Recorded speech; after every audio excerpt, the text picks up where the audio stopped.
Okay, we are back with you. Another new edition of Celtic Speed. I was going to say another nice new edition, but I don't know how kind this show is going to be, if I'm being honest. It's been a weird sort of run. I'm Adam Kaufman, Evan Valenti, our producer, sometimes host. Of course, we welcome in a good friend of the program, Sean Deveney from Heavy, from Forbes, from, everywhere. The man he runs the globe. How are you, bud? I'm doing well. How are you guys? I've been better. I've been better, Sean. I was just looking at the Celtics schedule, and as we know, and we can dive into this stuff a little bit later, the 7 games left and sitting 7th in the East and what that means for the play-in tournament and other thoughts on the play-in tournament around the league and all that good stuff. We'll save that. We'll get to it a little bit later in the show. The last handful of games, guys, I think is just such a perfect microcosm of this Celtics season in so many ways. Okay, you look at the game last Sunday, so a week ago Sunday in Charlotte, just embarrassed. Doors blown off. Terry Rozier is torching you. There's no Gordon Hayward. You don't even show up for that game, and everyone's making excuses after the fact, saying, we got to be better and all that good, all that stuff we're used to hearing. It's a north of 20-point loss. How do they rebound? How are they gonna stick their feet to the fire and respond? Well, they get embarrassed even worse by Oklahoma City at home. Not worse in the sense that, they lost by more. They only lost by 4, but worse because that is a team that had lost 14 straight games. You're in your building. They had played a back-to-back. You're well-rested, and they have no talent whatsoever to speak of. You're basically full, for the most part, at least in terms of what you need to have out there, artillery rise. You've got the power, and you go out there and you lose. I mean, good for the Leominster native, the head coach there for the homecoming in front of friends and family, but God damn it, what an awful performance by the Celtics in that game. So fine, what are they going to do next time out against Charlotte? They win, they recoup, they put their, money where their mouth is. Jaylen Brown, he's a leader, he shows up. It's all, I'm getting killed on Twitter. Great, wonderful. That's what you need. Charlotte kind of but they all count the same. That's all that matters. So then you have the game against the Spurs, which in and of itself is kind of the Celtics season, right? They go down by 32 points, and then complete one of the biggest comebacks in NBA history behind Jayson Tatum's historic 60-point performance. Mike Gorman called it one of the top 5 games he'd ever seen in his time with the Celtics, and the guy's been around for a little while. And an unbelievable performance by the team win of the year, Jayson Tatum, unbelievable. And they come back last night, they lose against Portland. They fall by 10. Kemba Walker still sidelined. 4th straight game missed. And then the final minute of what was obviously a very winnable game, a very entertaining game for the most part, till obviously the refs got involved there late and it kind of skewed everything. But they're just in this injury-plagued season. You see Jayson Tatum and Jaylen Brown so fittingly, poetically colliding, and both leaving with injuries. Now, it's entirely possible neither one is serious. Tatum spoke post-game. He said he's okay. We don't have a concrete update right now on Brown. Maybe both will be out there for this next game. But good Lord, what we've seen from this sample of late to take us just perfectly into where we are in this season, Sean. Yeah, what a week, man! That does sort of sum up the season, especially the injury thing. And if you say this, then people, you're making excuses for them. You're doing this, you're doing that. But I have never seen a team that is a good team and a contending team. You see this happen to terrible teams, and they become, they go and get the 1st or 2nd pick in the draft the following year. From a contending team, from a team that is among the top, let's say 10 teams in the league, I've never seen this kind of year. They've had 32 starting lineups in 65 games. 32 starting lineups for 65 games. They haven't used the same starting 5 more than 4 games in a row. It's pretty incredible. The most common starting 5 they've used was for 10 games, and that was one of the Tice lineups early on in the season. So look, injuries aren't an excuse, but they are a reason for a lack of chemistry, a lack of understanding how to play with each other, a lack of understanding, okay, what's going to happen when we get in tough situations, when we're in adversity, knowing what to do, knowing what to expect from this guy, that guy. When you haven't played together, then you don't have that sort of that comfort level.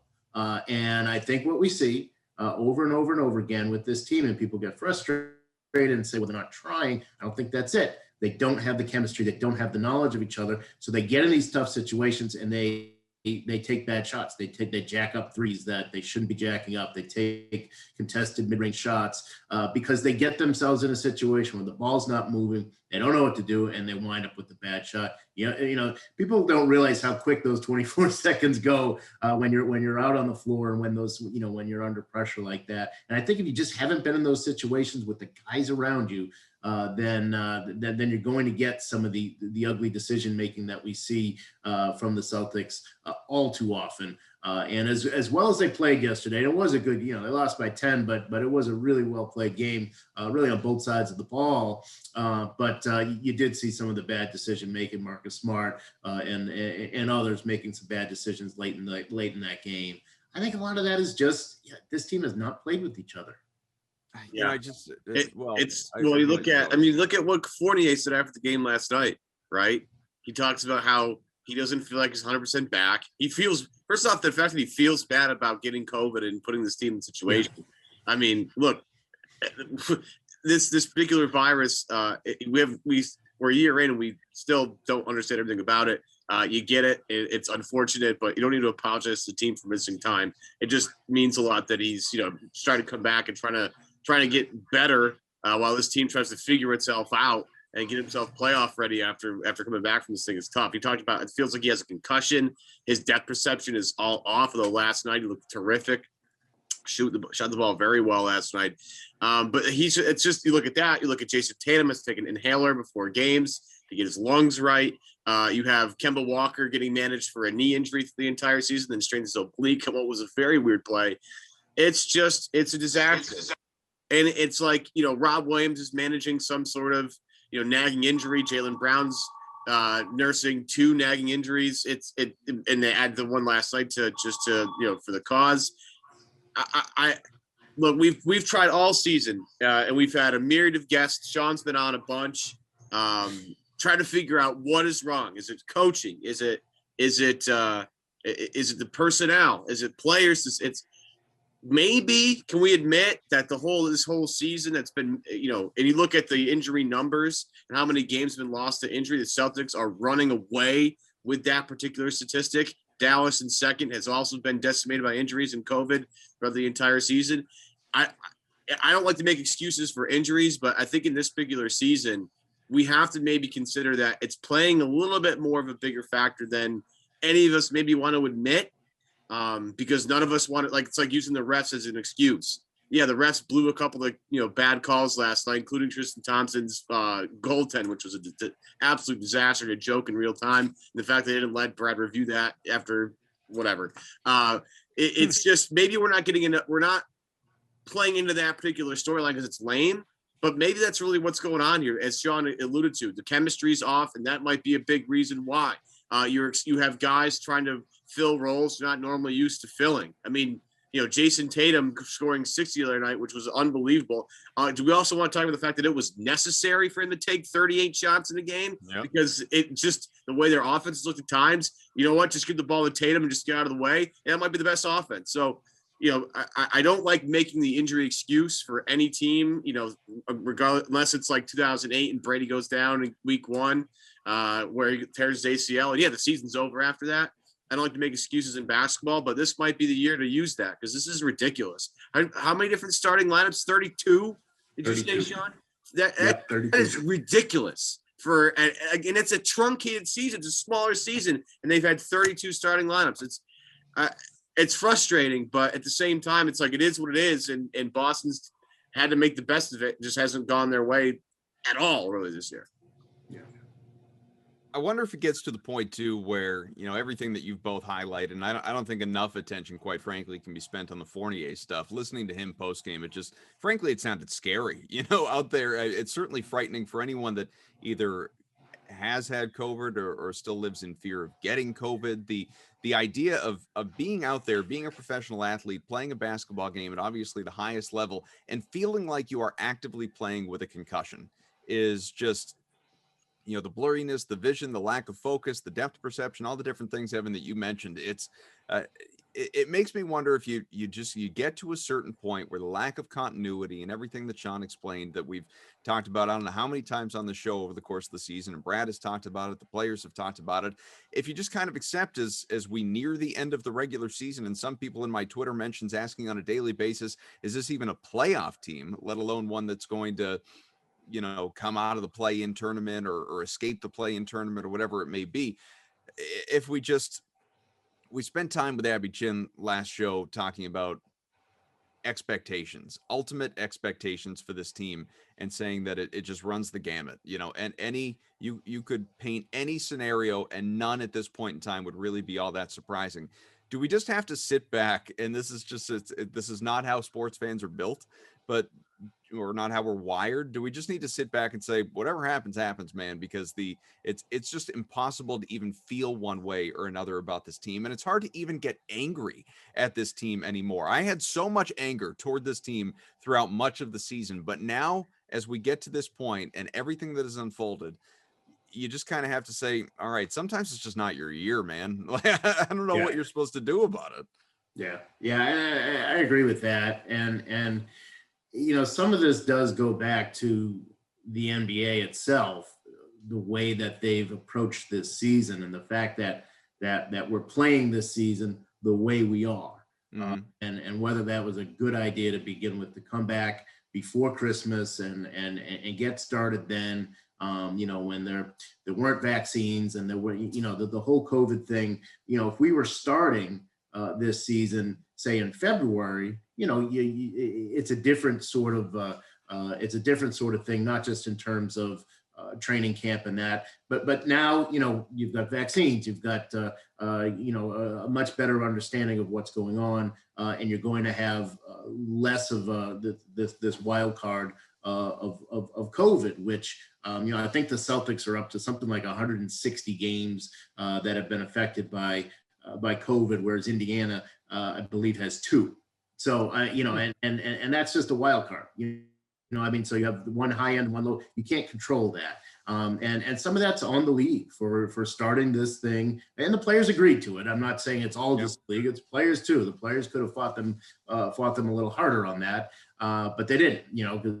Because they all wanted the financial benefits of starting early. So, some of this is the way this season was set up. It's not limited to the Celtics. I think the Celtics have been hit harder by it than anybody else in the league, but it's really not limited to that. I mean, you look at Miami and the situation they've been in, obviously a very disappointing year, but, a lot of that's been because of COVID. Dallas has been in a similar sort of situation.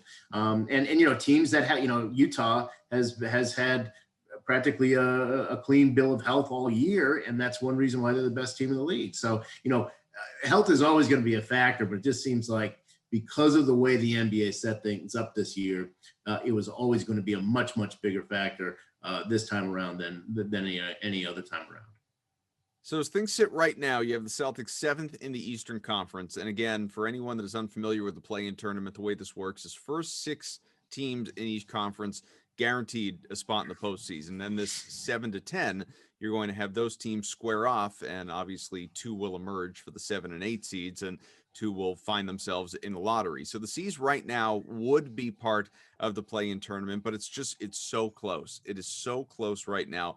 The 4 through 8 seeds through Sunday, of course, as we talk here Monday morning, you have the Knicks, who, granted, they're playing above their heads, credit to them. You have the Hawks, a game and a half behind them in 5th and 6th. The Heat, another half game back. Then the Celtics in 7th, just a half game out of 6th, 2.5 out of 4th. In the Hornets, who are a couple games behind the Celtics, are sitting in 8th. So C's, you'd love to see them avoiding a first round matchup with Milwaukee, obviously, if that's possible. Getting up to that 4 or 5 seed, but I mean, man, like as of right now, what is it? Washington, I think that maybe would be their matchup. I'd have to pull it up and look at it. It doesn't really matter. I believe that's what it is. Yeah, they'd play Washington right now if the season ended. So as we know, there's a lot that happens before then. But even still, I think they play Charlotte, Adam, when they it goes 7-8, and then the 9-10 play each other. Is that what it's dropped to now? Yeah. So it's 7. So that would intriguing, one game playoff there, Right. in Boston and Charlotte, no doubt. So Boston would play Charlotte, and then the winner of that automatically gets 7, and then the loser would play either Indy or Washington. So it's just, a part of it, obviously, to that point, a little bit confusing for some that haven't paid, daily attention to it, as so many have out there stressing over the play-in tournament. I personally, I've never been a fan of the play-in tournament. I've said that in this show. So this is not me being LeBron or Mark Cuban or whoever else, saying as soon as your team is afflicted by it, all of a sudden we hate the play-in tournament. We can get to that. But as it relates to the Celtics, I mean, what is the most, never mind like best case scenario, we know what that is, but how do you think this unfolds? Do you feel like this is just an inevitability into the play-in tournament right now? No, I think they'll pull themselves up, at least to number 6. I do. The rest of their schedule is very, some of this is going to depend on Jaylen Brown, sure, and how his ankle is, and whether they decide, we'd be better off going in the play-in tournament and giving Brown, 8 to 10 days off. If they do that, they wind up in the play-in tournament. Maybe he's healthy, and that's just how it goes. So some of that's going to depend on that, but I think the rest of the schedule is easy enough that they should be. They've got 2 games against Miami; those are going to be obviously really, really important. When you look at the rest of it, they have very winnable games across the board. Mm-hmm. I would think that they'd be able to do enough to pull themselves out of that. So, like you said, it's such a slim margin that you got to think that one of those other teams with a tougher schedule. Obviously, the Knicks have a really tough schedule remaining, going on the road and all that. I think the Celtics should be able to do just enough to pull themselves out of that 7 spot and avoid that play-in. Yeah, I almost think you could rest everybody, though, at this point, just because, I've come to the conclusion that, and it was kind of evident a while ago, and I forget what game I said it, but it was like, if this team doesn't have everybody together, the chemistry and the body language and the effort just looks off. But when everybody's together, they have great energy. When they're not, it just seems weird. So, as we get closer to playoffs, my point was, if they're not going to play, to the energy level they need to play with, and without who cares? It's just one of those things. If everybody's healthy and they're, if they have their full complement of their roster, then they're a good shot to beat anybody. And I'm not even trying to be a homer about this. They have a lot of great talent on that team, and they play well together when everybody's on the floor. But the problem is nobody's ever healthy enough to see what it looks like for 4 games in a row. So why don't you just bank that? Because especially if you're gonna rest Jaylen Brown a lot, the guy that I feel bad for is Jayson Tatum, who's dealing with COVID, trying to get over that, has played a ton of minutes this year, a ton of high leverage minutes this year, and needs a break and can't even get one because he's got to carry the offensive load because both Kemba and Jaylen Brown are going to be injured at this point. So, as much as we want to try and get them to get to a higher seed because it feels like more gratifying if they're the 4th seed instead of being the 7th. Again, at this point, I'm so reserved to say whatever. If this team is healthy come playoff time, they're one team. If they're not, they have 0 shots. So we might as well just get everybody healthy, play that game, and get to the playoffs with hopefully trying to have your full roster. Yeah, and to your point, Evan, imagine being Philadelphia and the Celtics do wind up number 7 and they get to win the play-in game and they come in healthy, and you're the Sixers and you've had this great year, and you look and you're like, oh, great. We get the Celtics again. Great. I would not want to be Philadelphia playing the Celtics in the first round of the playoffs, not after the year that Philadelphia's had and the way that the Celtics have played them in the postseason in the past. Yeah, I agree with that. And if you're going to play Embiid and you're going to play Ben Simmons and Tobias Harris, and again, Doc's done a great job with that team all season long. You're not going to beat that team. Look, Embiid's going to score 40 a game anyway. Doesn't matter what you do, but you're going to need some firepower on the other side. And if you have a fully rested Kemba Walker, if you have a fully rested Jaylen Brown, and you've been able to find ways to give Tatum nights off, then you can at least go toe to toe with them with firepower and say, hey, out of all the teams that are left here, we feel the most comfortable playing you guys. We've had so much, successes against you guys in the past. I mean, I would be okay with it. And if they went down to the league MVP or a guy that would have won it if he didn't get hurt, I'm okay with that. I'm totally fine with that, considering how the season's gone. But again, I'm with you, Sean. If I'm Philadelphia, and for some reason, the it would be so funny for Philly if the only time the Celtics were healthy at all during the entire 2020-2021 season was the playoffs against them. That would just be hysterical from my point of view. That's all. Celtics in 5. It'd be so perfect for this season, though, wouldn't it? It would just make all the sense in the world the way this thing has gone. You know, finally, they've got their guys just in time for the postseason. So, told some people on Twitter you were going to be on the show here, Sean, and someone asked, and maybe you saw this question, you probably weren't surprised to see it, from Footnotes, a loyal listener of the program. Sean claimed last season the Celtics were better off without Gordon Hayward. Does he care to amend? And I feel like I know how you're going to answer this question, and I don't even necessarily disagree with it, but I want to hear it. No, I don't care to amend. I do believe that they were always going to need someone else. I just didn't think that guy was Gordon Hayward. That if you were able to pull off sign and trade for him, then that would have been ideal. My point with him was always that he duplicated too much what Tatum and Brown do. That there's not enough differentiation there. That he was never going to be happy as a fourth option, and that you needed somebody who fit the roles that have been established within this team. I still believe that. Look, with the way things have gone because of the injuries and because of all the absences, Gordon Hayward, it would have been great to have him. But when you look at the team and the way that this team is structured, I still think he doesn't really fit. That he is a guy who, you're struggling to take another sort of wing combo forward guy and put him on the floor. And that's for the roles on this team. I just don't think he was ever really the ideal guy. And when they brought him in, they didn't know what they had with Brown and Tatum. They just didn't know. And so bringing him in made sense. But I think letting him go made sense too. You would have liked to have gotten a little bit more for him, obviously, than the trade exception and turning that into Evan Fournier. So I certainly wish they still had a healthy Gordon Hayward, and it's important to phrase it that way because he's hurt for Charlotte right now. I mean, the guy, unfortunately, he just can't stay on the floor. We've had the Hayward discussion so many times. We don't need to have it again here. I didn't expect you to amend, obviously. What I did think you were going to bring up is that, Evan Fournier, if he were the guy that they traded for anyway, and it's not his fault, he got COVID and everything that's come along since, the inconsistency and all else. So obviously we hope that, he is able to get right for the team's sake, mostly for his sake, for, all the different reasons. But if he were the guy that they dealt for, that they got from Orlando, he would have come in and kind of been Hayward light in some of the best ways, I imagine, in your eyes, compared to some of the ways that took away from Tatum and Brown. Obviously he would have come in and certainly known his role as more of a supportive piece than a focal piece, and it would impact what we've seen from this team over the course of the last month and a half, but he just hasn't been able to be that guy.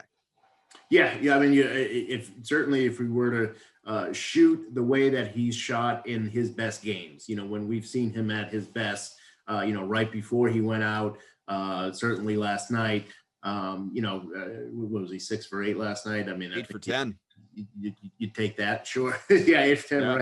Right. So I think anybody who shoots 80%, you'd welcome that on your team. But no, I mean, but you're right. And you probably, if things had gone right and you're able to maybe get 2 players, because there's still money left on that trade exception. If you're able to get 2 players out of that deal, another role player, whether it's a big guy or whatever it may be, then I would still say that they're better off. And Evan Fournier is a much better role player for what this team is than what Gordon Hayward was ever going to be. He was never going to be happy as the fourth option. And he said that. And that's again, they didn't know he was going to be the fourth option when they signed him. And I don't think there's any hard feelings for him, wanting to go and take on a bigger role. In the spirit of guys emerging, though, and even it's all the more impressive, quite frankly, in the wake of COVID and the inhaler and everything that Evan talked about before with Jayson Tatum, what he is doing right now, and the 60-point game, not even, like being the fixture. Obviously, that was an unbelievable game. Should have been But 61. That was an and one. yeah, so there you go. He Nonsense. got robbed. Like him holding up Yeah, the Dixie sheet a la Wilt. That's a big thing, though, of the all-time leader in a game for the Boston Celtics. That's true. Huge accomplishment. No, it's a big deal, and I'm not, certainly dismissing any of it. It's been unbelievable to watch, but even more so, that what makes it all the more impressive is that it's not just this isolated, boy, what a great game from Jayson Tatum, and then whatever, he gives you 20 the next night or something like that. He's on this 3-game run right now where he's matched or even exceeded Larry Bird in total points in the 3-game stretch for the most in Celtics history. He has 4 straight 20-point halves. He's just on this otherworldly run right now. A lot of it, as Evan said before, has been out of necessity, obviously, with the team shorthanded, but hey, that's just been the case all year. But are you seeing anything right now, Sean or Evan as well, that you feel like you haven't seen from Tatum before, even during that stretch last year pre-bubble where he was playing out of his mind? I think that so I think there's kind of a one thing, but in 2 facets. One is that I think his decision making is getting much sharper and getting sharper all the time. So I think there's that, and that is just part of maturing and having been a young guy and learning, making the mistakes and learning from it. But I think the other thing is that his mistakes now are such that he seems to put himself in a position where even his mistakes, even when he gets into a bad shot, he's still in a position to make a shot. He's still, his bad decisions aren't as bad as they used to be. I guess that's a good way to put it. So, even when he puts himself or he's forced into that position, because like you say, nobody else is making shots, he seems better able to handle that. And that's physical maturation. So I think there's the mental aspect where I think his decision making is sharper. I also think physically he has developed in such a way that he knows how to get himself just enough room, even when he has to take a shot that he probably shouldn't be taking. One of the big things I like recently, and I agree with the decision making is a big thing. His ability to attack immediately instead of wait and survey what the guy's doing. It's like, no, you attack and you let him adjust. You don't adjust to him. One of the things I want to bring up, which has been huge, if you go back to 4-9, this is the run that he's been on. There's one exception of a very weird game against the Lakers in which just a weird game on the road. I think we all watched that and it was just bizarre how the Celtics bench almost gave up a 27-point lead at one point in that game. But going back to that game against Minnesota, free throw attempts, 16, 8, 10, 0 against the Lakers, then 8, 8, 8, 7, 7, 8, 17. Music to my ears. That's what you want. That's the stuff I'm looking for. I'm looking for a guy that gets to the free throw line because he's such a good free throw shooter, gets him in rhythm as a shooter. Like one of the things that people, I think, don't take a lot of, I just don't think about a lot because I hear people like, oh, that sidestep 3 that Tatum takes off the dribble is a great shot. And I'm like, yeah, because he makes it a lot, but you also have to understand time and circumstance. If Tatum's 0 for 5 and takes that shot to go 0 for 6 or 1 for 6, that's a bad shot in my opinion because he needs to get rhythm. And a lot of times guys get rhythm by going to the free throw line and knocking down 3 or 4 in a row. Then all of us, and these guys are unworldly shooters, especially today. Like the shooting now is outrageous. I mean, Tatum's shot, again, the step back 30-footer that he takes and makes with regularity, it's an insane shot that 20 years ago, people weren't taking multiple times a game on purpose. So it's like one of these things where if Tatum gets to the free throw line and establishes that rhythm early on in the game, it allows him to be a much better shooter. So when he's, taking those contested 3-pointers, they go in a lot more when he's in rhythm than when he's not. And if he's not in rhythm and he takes that shot and he misses it, that's a bad shot because all he has to do is find a way to the free throw line. They're easy points, just no defense, no time off the clock. And Tatum's an efficient shooter. So that's the number that gets me the most excited, guys. So I want to make sure, especially in the interest of time, so we've got you about 10 more minutes or so, and I do want to get to the LeBron and Cuban comments and all that stuff as well. But Evan knows at least once a show I'm going to say something stupid. Well, here's today's. Okay, so over this last 3-game run, we've seen, as we just talked about, Jayson Tatum play absolutely out of his mind, but these have still been close games. You know, they didn't even win the Portland one, as we know. The other, you know, they needed the overtime victory to come back from down 32 in the 60-point effort for Tatum, and obviously the Charlotte game as well. So Tatum has been great. And that's where it's at. It's, you know, what else? And, well, the and here is an acronym, folks. It's Aaron Nesmith dominance. That's what it is. Aaron Nesmith dominance, Sean, because you can't win these games right now, or even be close in these games right now without Aaron Nesmith. That is not even overstating it. That is just a reality. The rookie has gotten comfortable. He's gotten an opportunity. He's made shots, and the way that he has shot, you look at, you know, his game log over these last few. You know, he's got that 15-point game against Charlotte. It's oh my God, we've never seen anything like this from Aaron Nesmith so far in his rookie year. You know, early on it was Peyton Pritchard. When's Nesmith going to contribute? You know, he's always been heart, hustle, energy, all that. But when's he actually going to put the ball, you know, in the cylinder? Well, 15 and then 16 each of the last 2 games. So he is on a good, consistent run right now. And, you know, the field goals, 6 out of 7, 7 out of 9, 6 out of 12. He's hitting, you know, almost all of his 3-pointers. He's a total of, let's see, 8 for 12 from 3. Yeah. He's not getting to the free throw line. He's rebounding the ball, by the way. In these 3 games, he has a total of 19 rebounds. And this is all while he's getting himself into horrible foul trouble. He's coming within 1 foul of fouling out in all 3 of these games. So, which again speaks in part, I mean, he's a little erratic, but it speaks in part again to just the energy, the mindset, what he needs to bring. I think there's a reason, and I'm paraphrasing the tweet that Marcus Smart tweeted out the other day saying, yeah, I mean, Tatum's playing out of his mind and this is awesome, but like, let's celebrate Aaron Nesmith and what he's doing right now, because he is just such a big part of what is leading to any sort of victories that we're getting here during this stretch. I don't think we could say enough about what he's doing lately.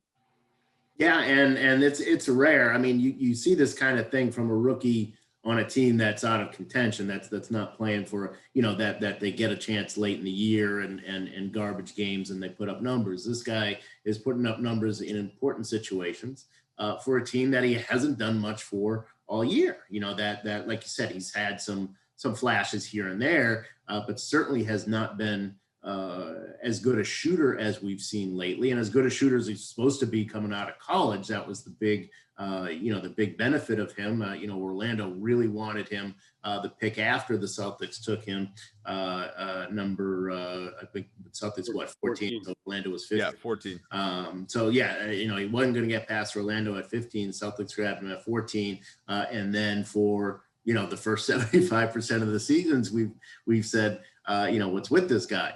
But now you kind of see why teams really liked him on both ends of the floor. Pretty good defensive player too, just his ability to knock down shots.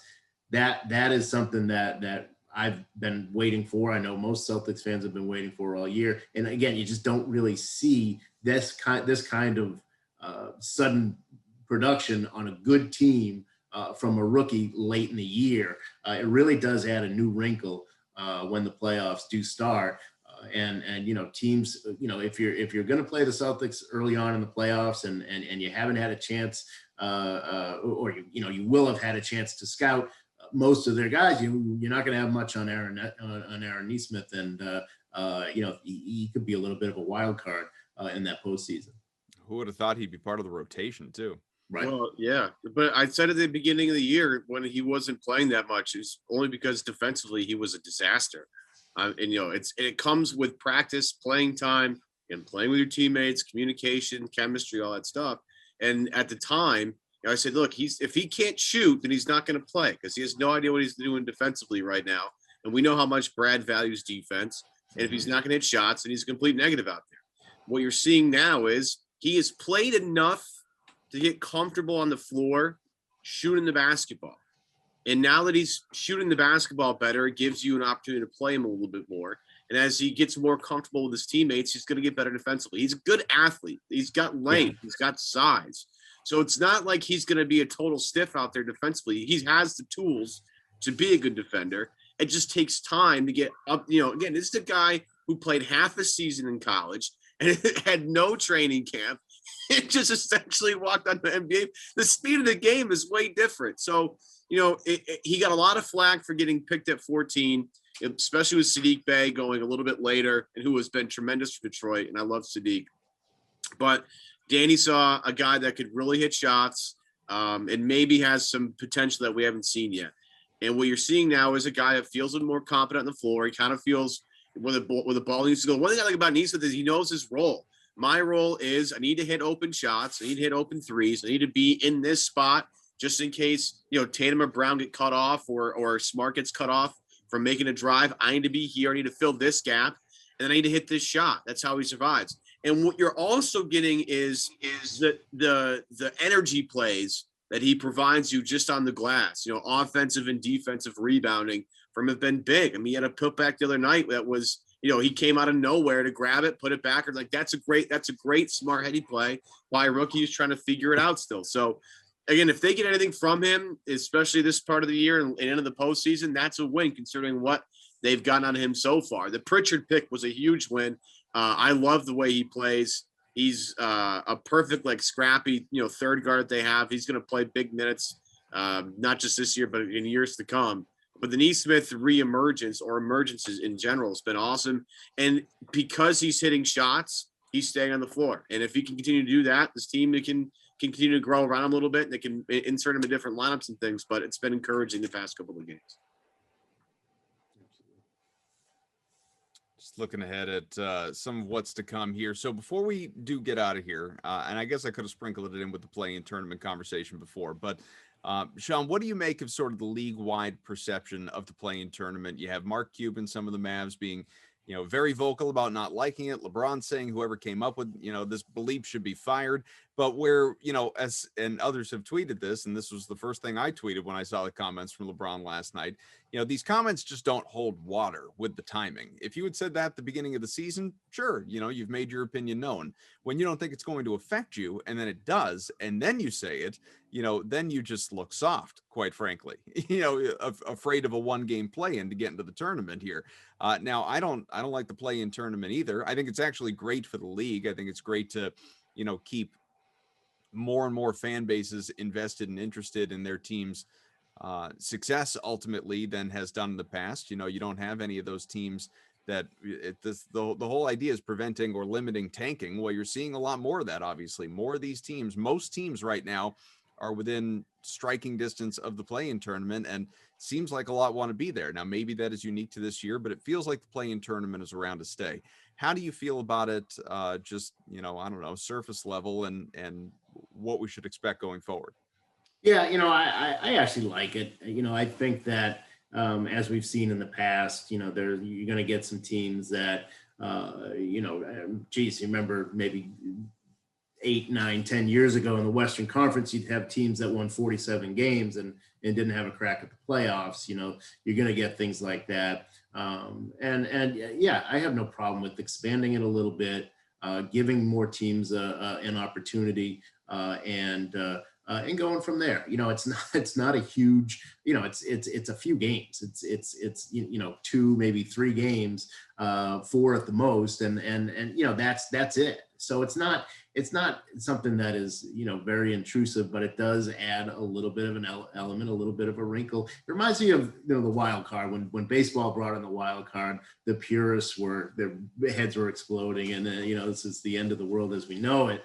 And then people saw the wild card and saw some of that and said, well, this isn't so bad. And of course, you know, you'd never think of taking it away now. And I, you know, I kind of think it's going to be that way in the NBA, that within a few years, it'll just kind of be how things are. But you're right about some of the hypocrisy here that, you know, LeBron 1 year ago was saying, you know, they should have something where the 6th seed plays the 10th seed, you know, all these teams that are so close. And now that he's got one of the teams that is involved in of course, Mark Cuban voted for it as a member of the board of governors. This thing passed unanimously. So he voted for it. Yeah, so it is funny how the tune changes when it affects you when you're not expecting it to. But at the same time, I still think it's anytime you get more teams involved and you can have a way like this to keep the tanking at a minimum, I think it's a good thing. Real quick on this, just before we get out of here, because I know we're trying to get out of here at this point, but I agree with what Sean said. I'm all about this stuff. I love the wild card in baseball. 04 Red Sox, obviously, are a team that's near and dear to my heart, wild card team. But I love this. And think about it this way from a team planning standpoint. And I know they didn't win. They didn't make it. But think about the Phoenix Suns last year, right? They go 8-0 in the bubble. They just missed the cutoff, right? Do they make the Chris Paul move if they don't go 8-0 and see that this teammate might have something? So they were a joke. They went 8-0 in the bubble. They got real close to getting into the playoffs. They didn't quite make it, but you knew something might be there. And then all of a sudden, Phoenix, the offseason, they go get Chris Paul. They bring him in. Now they're going to be maybe the 1 seed in the West. So it might be BS for some teams, like, oh, they shouldn't make it, blah, blah, blah.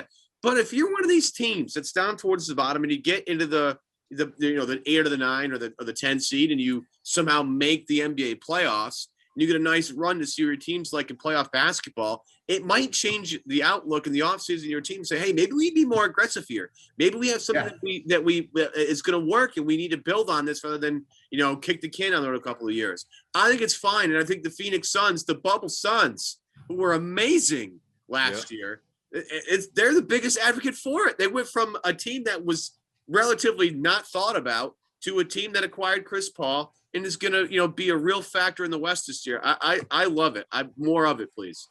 Yeah, Washington could be exactly situation. That same situation like Phoenix last year. It is funny how just in recent years, Chris Paul was looked at as such that albatross of a contract, and who wants him and who's even going to deal for him, and yet. Winning follows the guy, maybe not all the way to a championship, but certainly regular season turnarounds, winning absolutely follows Chris Paul. All the graphics are out there, all the stats, it's something else. So, Sean, before we let you go, these final 7 games here at Orlando on Wednesday, hopefully there's a possibility Kemba's back, hopefully Tatum's out there, ideally Brown, although, and we don't even know the specifics of his injury, what it was that happened when he collided with Tatum, but we know he was already dealing with a sprained right ankle, so they may just play it safe and not play him, even if he is generally speaking okay and would play in a playoff game if that were going on or something like that. But in Orlando Wednesday against the rebuilding Magic, you have at Chicago on Friday, a couple of games with Miami, as you mentioned, both at the Garden, and then the season will wrap up with 3 road games in Cleveland, in Minnesota, and in New York. How many of these 7 do the Celtics need to win to avoid the play-in tournament, you think? I think they need to win 4, and I think 4 is easy there. 5 and 2 is realistic. Even with the game against the Knicks and the 2 against the Heat, they should be able to go 4 and 3. I think that's enough to get them, especially when you look at some of the other schedules. That's enough to get them out of that 7 seed. I think they could realistically go 5 and 2, though, even with some of the injuries that they're dealing with. They'll probably go 7-0 and dupe us all into thinking they're championship contenders again. What? Just wait, folks. Just wait. If it happens, you heard it here first. Our thanks to Evan Valenti. I am Adam Kaufman. Subscribe, rate, review, all that good stuff for Celtics Beat. We hope you do. And Sean, thanks as always for joining us. Okay, thanks, guys. All right, new show coming again later this week. It'll be a 2-for week after we were a little lazy last week. Thanks for hanging out.